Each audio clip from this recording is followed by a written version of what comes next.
welcome back to Atlas Tabletop Gaming, and thank you for watching if you're watching this.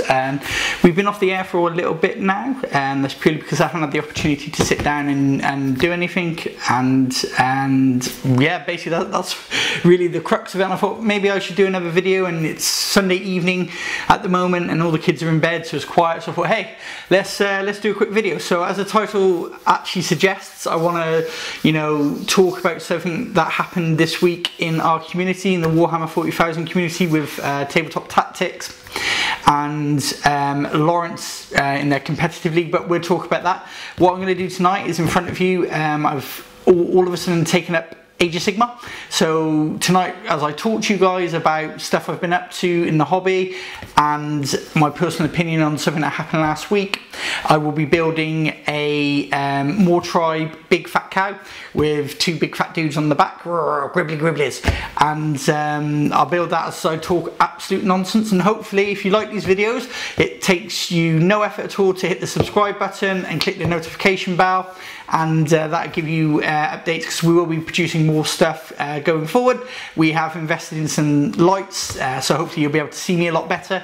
We've always had good audio, but lights was always an issue.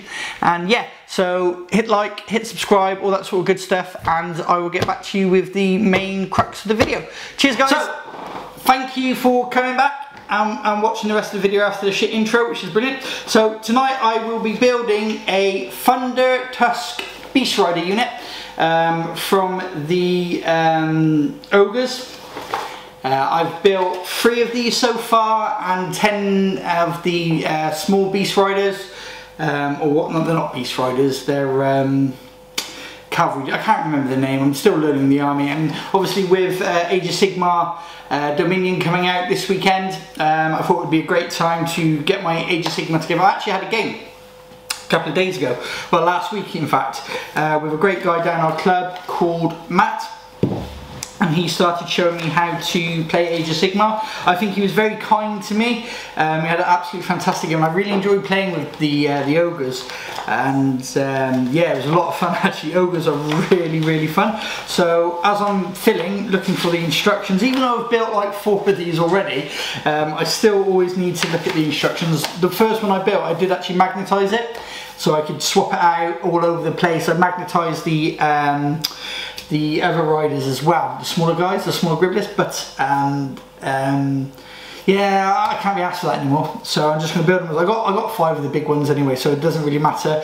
You know, I'll just set them up. So these guys are going to be Thunder Tusks, because I like the big Tuskies, and with a grappling grab thingy-majiggy and a harpoon launcher, which is always quite cool. So that's what I'm going to do tonight as I talk nonsense to you. So what I'll do is I'll give you an update on what I've been up to hobby-wise. And if you don't know already, I am the chairman of Gloucester Tabletop Gaming Community, which is a club based in the city I live in and I'm from. And we've reopened with the COVID restrictions sort of relaxing a little bit more. And what I've been up to there, and what games I've been playing. I've been playing a fair amount of 40k, and what I plan to do in the near future. So we will get started. So if I don't talk much, that's because I'm concentrating on clipping off the right piece. So these are my trusty equipment. So I've had this knife for nearly 18 years in the hobby, and it's basically a safety knife. It will snap off if there's too much pressure on it. But what I like about these is that I can buy blades for it and just keep adding them in. And these are a pair of pliers I picked up from the range a few years ago, and they've never let me down. And tonight they'll probably snap and let me down. And yeah, that's it. And I'm using army painted plastic glue, because a couple of months ago you couldn't get any of the Ravel one, which is the one I like. Just making sure that it's coming out, because I like the real big long pointy bit. And same with the GW one, the thin end. The army painted one's okay, it's a good glue. It just doesn't have that accuracy that I prefer when I put together smaller models. I put together some Dark Elder Incubi recently, and it didn't have the accuracy that I wanted from a plastic glue. And I can't believe I'm sat here talking about my glue preference for you guys. Sorry, because that's what you're all here for, to listen to me talk about glue. So anyway, yeah, So what I've been up to, so our gaming club restarted quite recently, and yeah, it's fucking great to be back, if truth be told. It's nice to see everybody having a good time down the club. I've been playing a lot of Death Guard recently, so obviously during the lockdown, Death Guard came out, the new codex.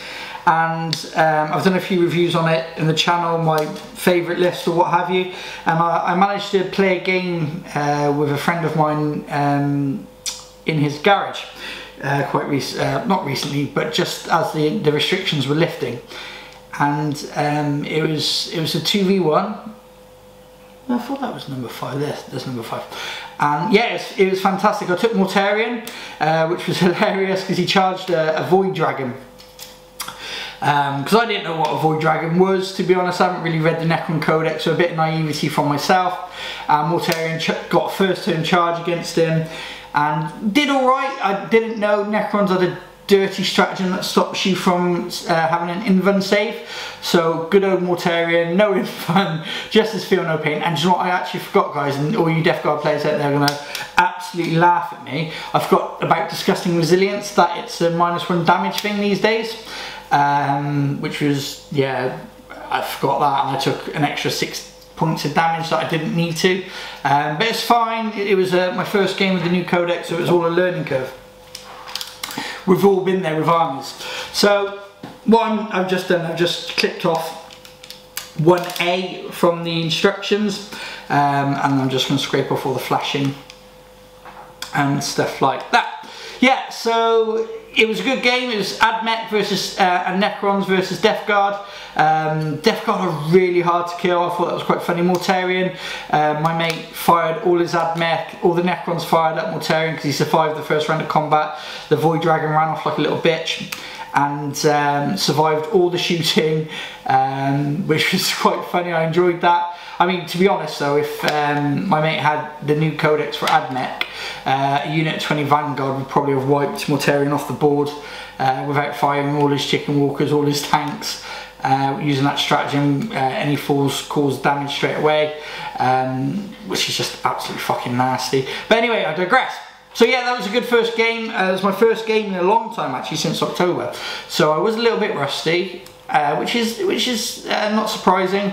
Really enjoyed it though, and that was the key thing. Whenever you play Warhammer, guys, you play to enjoy it. Even if you're competitive, casual, that guy, whack, or whatever you want to be called, just absolutely enjoy what you do, and make sure your opponent has fun as well, because that gives you games in the future. Whereas if you play somebody and they go, oh, that guy was a dick, you probably won't get a game against them again, which is always a shame. So there is that to consider. Let me just align this so that one goes there. Sweet. I don't know about you guys, whenever I put models together, I like to dry fit them first, and just to make sure I know where they're all going to go. It's just because I'm a stickler for these sort of things. Oh wait, that's not right. Spin it around. Nope. Have I clicked off? No, that's not the right thing, is it? Nope, it's the wrong way. Let's just try and... You're sat there laughing going, this fucking idiot, you can't even put together a model that he's put 5 of these already together. Where does that fit? Oh, wait, no.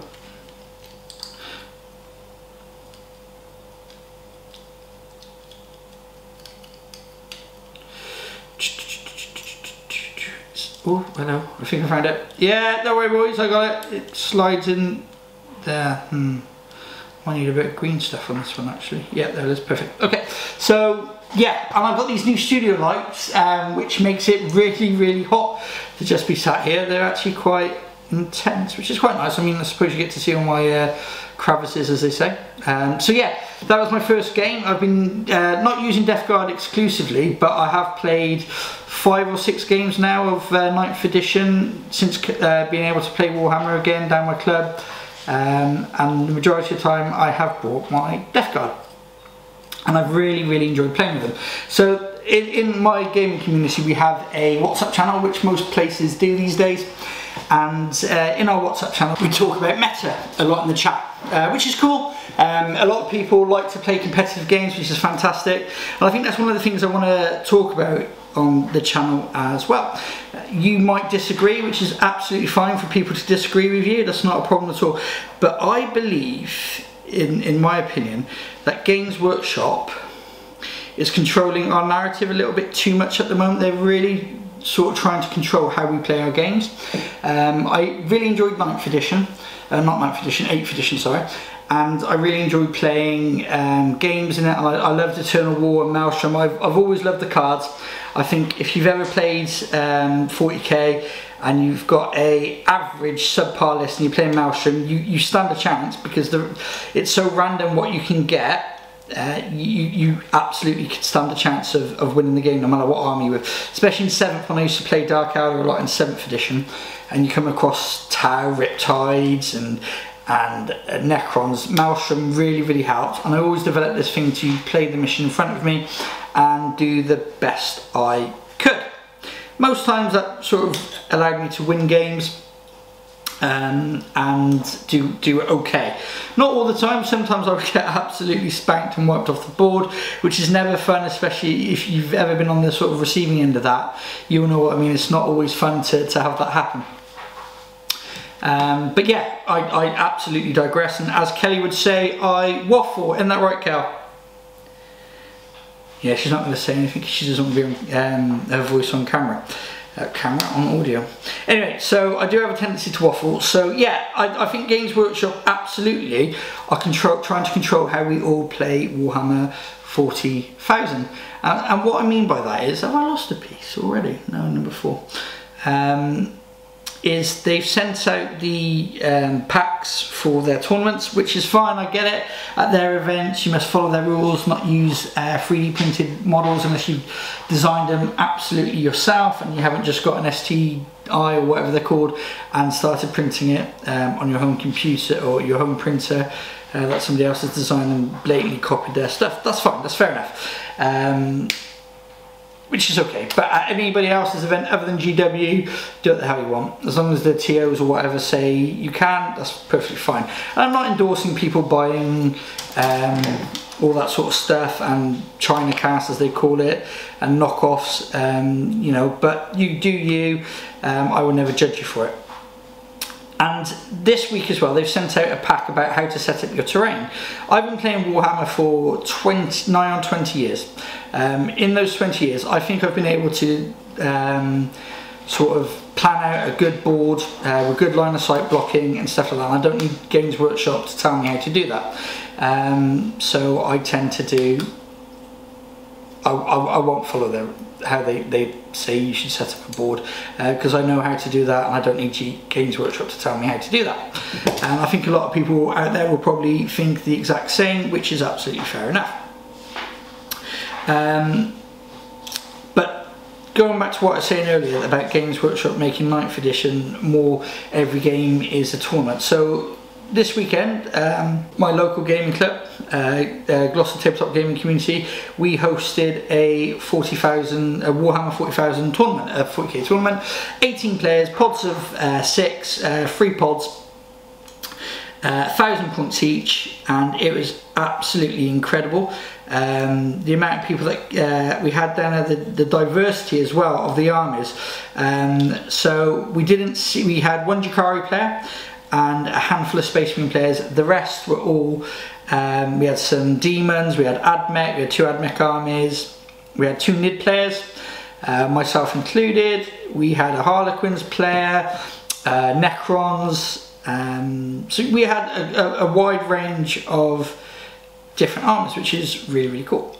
And I said to a couple of guys, oh, here we go, we'll have 16 Space Marine players and a handful of other bits and pieces, and that would be the tournament. But we didn't, which was great.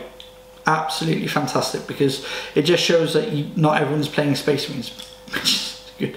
How have I fucked this up again? It's a weird angle. Okay, so that's the base part of him done, so in a minute I'll get to stick it all together. And yeah, so we had 18 players, very diverse amount of players with what they brought, which was great. AdMech won it, but that was a tournament, yeah, so you expect to see competitive lists and competitive play you know, but what I'm trying to say is that I think Games Workshop in 9th edition have dropped a ball, where they're turning or trying to turn each game into an ITC run event, where, you know, before you even start building your list, you've got to plan your secondaries, or think about secondaries on what your army wants to do, whereas before you would just, you know, build your list with balance in mind, or whichever way you wanted to take it. But now you're sort of always thinking, how am I going to score points? Because generally all 9th edition is taken home. You don't have to do anything else other than move on to objectives. Yeah, you get maximum 45 points, but if you can control the board, get good board control at the start, generally you'll do all right in your games. And I just think sometimes Games Workshop have gone too far in the other direction, and it's all competitive. Up until Saturday, a lot of the group chat was a competitive chat, which is fine. People talk about meta units, and Dark Elder will absolutely win. So just want to make you aware, Dark Elder finished mid-table in the tournament. Ian, the guy who played, is a fantastic guy, great guy to play with, and they didn't win. So Dark Elder don't auto-win tournaments or auto-win every game you play against. Just remember that when you're playing games, that Dark Elder will not always win, and there are ways to beat them, absolutely 100%. You just have to be canny and cunning and sly, just like a Dark Elder. So yeah, I just think that Warhammer at the moment is, GW are just ramming competitive play down our throats, and not everybody wants to play competitive. I certainly, on a Tuesday night down my club, I like to play casual. I bring a strong list, but I don't bring what they call the meta units, and I don't spam the meta units. I just bring a strong list, and that's purely because I've been playing it for so long. I know how to build a good list, and I don't, yeah. So that's that. I just wanted to get that off my chest. I just think that Games Workshop at the moment are continuously ramming this competitive meta down our throats, and we have to play competitively in every game that we play. And I don't think you do. I think there's still room for casual players, absolutely. You know, people say, oh yeah, but what about Crusade? But not everybody wants to play Crusade as well. So yeah, that's that. And the other thing I wanted to talk about and get off my chest, so I don't know if any of you saw, but Tabletop Tactics, Lawrence from Tabletop Tactics the other day had to issue a statement. They're one of the most popular YouTube channels around 40k. They do Dungeons and Dragons and bits and pieces, like, of D&D and bits and pieces like that. And they're very famous for bat reps of Warhammer 40,000. Now, I've been watching Tabletop Tactics since they were playing in a kitchen, which is what I'm doing right now. I'm in my kitchen, when Grey Knights were good, 7th edition, and Lawrence was playing, I think his name, the Beard, or whatever they call each other these days, and Lawrence brought his Grey Knights, this is 7th edition, and Beard brought some Tyranids, and I think it was a turn 2 wipe, and that was one of my first early memories of Shin Chin, watching Tabletop Tactics. I thought, hey, these guys are really cool. And what I really like about them is that they absolutely, out of playing games in their kitchen, or in Lawrence's kitchen, have made an absolute business out of bat reps, which is absolutely incredible. Well done to them, fair play. Recently, they started a competitive league on their channel, where they brought a competitive list and they would play each other like they do normally. And I actually watched this battle report on Sunday, or whenever it was released, and I watched it. It was Adeptus Mechanicus, new codex, versus Lawrence's Durkhari, and Lawrence's Durkhari is a very strong army, and that's because he's played them all the way through 7th edition, 8th edition. 7th edition wasn't the greatest for Dark Elder. You had to be really cunning to play with them, and play with them well, and Lawrence over those years has learned how to play with Dark Elder extremely well. And some of you might be sat there going, why are you bringing this up, Carl? Because I actually believe quite strongly that Lawrence and Tabletop Tactics, a few comments on this video, and I watched it. You know, the Dark Elder did absolutely spank the Adeptus Mechanicus. I still enjoyed the game. I did enjoy it, but the AdMech did get a bit of a spanking. Now, both players knew that they were playing a competitive game, both players bought competitive lists, and when you play 2 competitive players and 2 competitive lists, and they bring as much filth as they can, there's always going to be winners and losers. So after the game, the admin did get spanked, as I said, and after the game, I believe there were comments made, oh, Lawrence, you never lose, rah, rah, rah, rah, rah, you always seem to bring the right list, rah, rah, rah, rah, rah, all these sort of comments. And then Lawrence issued a statement on behalf of his company, and it is a company now, Tabletop Tactics, it is a company, and issued a statement saying that, you know, the Stig, I think it was the chap he was playing, knew that it was going to be a tournament practice list that he was bringing, again, which is not a problem if both players know that it's a tournament based list, and I suppose these guys, they don't have much time outside of work to play Warhammer, because imagine if your job is filming battle reports, and then you go home after a day and say, oh, I need to practice for the Gibraltar GT or the No Retreat tournament or whatever they call it these days. Oh, I haven't got time outside of work to do it because I'm knackered from filming all day and editing and blah blah blah blah blah. You're not going to want to do it. So obviously they just had a they just did it on their own channel. It's their channel, they can do whatever the hell they want. So yeah, basically Lawrence issued a statement saying that he was going to withdraw his Durkhari from the league that they had, and he's also playing other armies that aren't as great, but Dark Elder are in a really strong place now anyway, as we all know if you're in the 40k scene. And I just felt that he was bullied to not play with that army by people on the internet who didn't like the fact that he was winning every game. Now, the internet is great, it's a fantastic thing, YouTube's a fantastic thing, the majority of people that watch this video will be watching it on YouTube, but I just think those comments then made a company like Tabletop Tactics to issue a statement to say that they will no longer use that army in battle reports because it's upset a few people on the internet.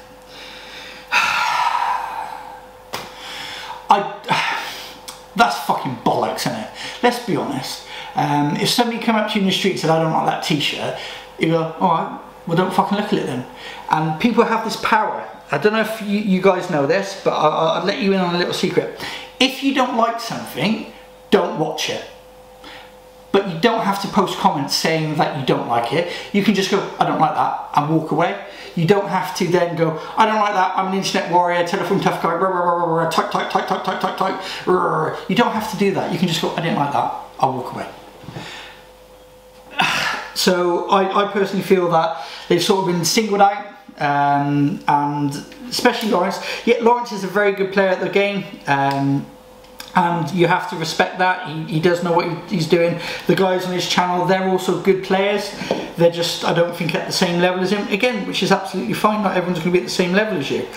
And yeah, it just bugged me. And I actually feel for the guy, and I feel for his channel as well, because these people that have made these comments probably feel really entitled now that, you know, where is the line drawn, when will it stop?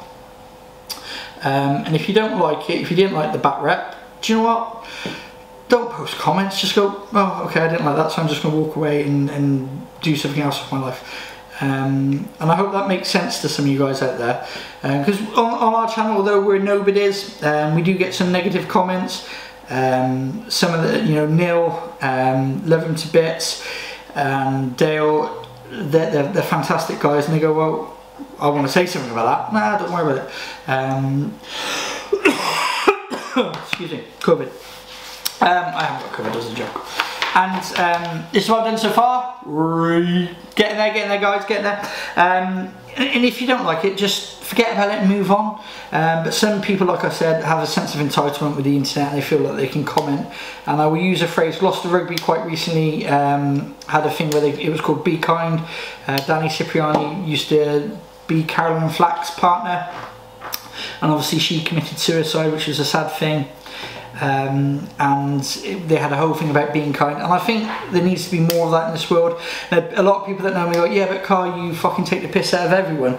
It's true, I do, I absolutely do. People that know me know that I'll take the piss out of them, and they know that I don't mean it, and it's just a bit of harmless banter, and you can say whatever the hell you want back to me, and it's like a water off a duck's back.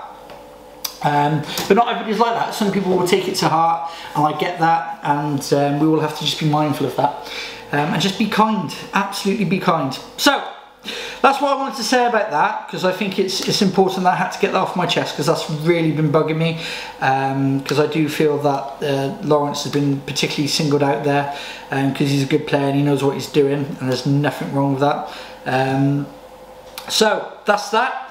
Let's talk about Age of Sigmar. So obviously this weekend, or next weekend I should say, the new Dominion box set is coming out. I didn't want it. I didn't need Orcs or the Age of Sigmar Space Marines,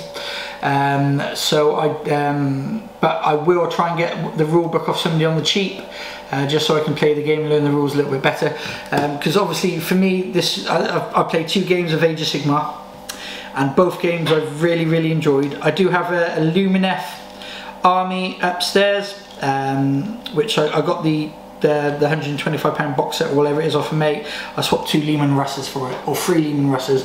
I regret getting rid of the Lehman Russes. And I didn't really like the feel of the army, so I was looking around, and a friend of mine said, "Hey Carl, I have got a load of the ogres, more tribes, if you would like to buy them." And if you have a partner at home like myself, I had to beg, borrow, cheat some more, steal some more, promise to do loads of washing up. We have a dishwasher, and she finally said yes, you can buy them. So I bought them. I've been slowly building them, and I've painted a few as well. They're really nice to paint. I've gone contrast, and I might do an updated video with me painting them as well, which is really cool, or which will be really cool. Slap that leg on there, look at that beast, I'm gonna stomp you in the face. And I think that's the base of the body done. So have a look if you can see that. That didn't take too long. Just let the glue dry just that little bit. And yeah, so I brought them, I played with them last week against Matt. I took, what was it, a Hushguard on a Stonehorn, and a Frostlord on a Stonehorn, and 2 Beast Riders on a Stonehorn, and 4 the littler riders, against some, what are they called, undead I believe it was, so they had vampires and shit like that. And he had crypt horrors, and he had I'm going to call him a necromancer. I don't know the rules, guys, I'm still learning. And I killed 6 of these guys. They were 3 wounds each, and I killed 6 of them. I was really happy and pleased with myself. I was like, yay, I'm killing stuff, this is great. And he says, "Oh Carl, I've got this rule in the battle round or whatever it's called. I roll a dice for each one that I've lost out of that unit. On a 5 or 6, they come back full health. 6 dice, he rolled 6 5s and 6s. So they all come back like killed." I was like, oh no. And excuse me. And the game went like that, but I really enjoyed it. I enjoyed the simplicity. We played 3rd edition rules, which I really enjoyed. And yeah, it was just absolutely fantastic to play. I'm going to play some more. I'm going to build some more of these guys as well. I got 2 more of these big dudes to build, which will take my tally up to 5 of the big dudes and 10 of the other dudes. I might get some more ogres. I like the butcher pot, or the cooking pot that they got. I think that's a really cool model, and I like the rules as well. But yeah, I'm really going to get into Age of Sigmar. It's a really cool game, and hopefully this now transitions on to where we're going to take the channel. So the plan is to film our own battle reports in my kitchen, using our amazing studio lights. They're not that amazing, but they are cool. They're really hot though, that's the thing. I didn't expect it to be this hot. So imagine filming this in like, I don't know, 25 degree heat. Oof. So anyway, I digress. What I'm going to do, so I think there's a lot of competitive channels out there. I won't name them, but there are two that I've always watched. So Striking Scorpion 82 is a channel I watched from the start of 7th edition, and I've always really enjoyed their style of battle reports because they're very casual, and they all seem to have a lot of fun when they play them. And Winter's SEO, I always like them as well, because although the lists are good, they're not overly competitive and they have a lot of fun. And so that's sort of the format I want to follow with mine. Yes, I'm a competitive player, but I don't want to be an overly competitive channel, which is why we're thinking about changing the competitive podcast. I know a lot of people like them, but I don't want us to be like a competitive, meta, hardcore channel. I just want it to be fun, and I think that's important. I think that's the message. You got to have fun when you play this game. So we've got plans in to do some 40k back reps, probably 1,000 points. Small boards, 33 by 40 or 30 by 44-inch boards. Do a few battle reports on that. I'm really into my Star Wars games as well. So I've got Legion, X-Wing, maybe Armada for my birthday. We'll see. Kelly. No, nothing. She said you barely get anything, mate. And hopefully we'll do some battle reports on that, and maybe do an intro into Armada with my mate Matthew. So I'll get him down and he'll sort of teach me how to play, and I'll record it and post it on the channel so you all can see how good it is as well, because I really do think it's a good looking game. And yeah, so that Age of Sigmar as well, and that's the plan. That's where we want to take the channel. Keep it very fun, very light, but do some really cool battle reports to hopefully entertain you guys even more. So yeah, that was the update of the channel, where we're going to take the channel, what we've been up to really.